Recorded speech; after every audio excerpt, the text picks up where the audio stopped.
Assalamualaikum warahmatullahi wabarakatuh. Selamat petang saudara. Sumatera Selatan hari ini kembali hadir menjumpai Anda edisi Senin 2 September 2019.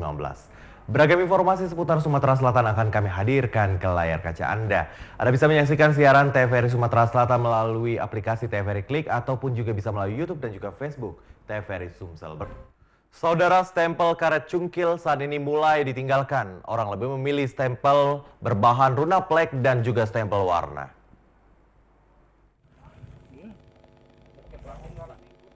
Salah seorang pembuat stempel atau cap di kawasan Ski Palembang, Mijan atau biasa disapa Mbah Mijan ini mengaku sudah cukup lama menekuni usaha stempel. Ia bersama Ari, adik kandungnya, menempati lapak berukuran sekira 3 x 3 meter di pinggir jalan Maesabara Ski Palembang. Meski order pembuatan stempel ia rasakan tak sebanyak dulu, namun tiap hari masih ada saja yang mengorder. Hanya bedanya bila dulu orang banyak mengorder stempel cungkil, namun kini orang lebih suka minta buatkan stempel berbahan karet warna plek atau stempel flash atau stempel warna. Diakui Mijan, meski stempel tersebut lebih mahal, namun kualitasnya lebih baik. Bahkan stempel flash tidak perlu bantalan tinta lagi.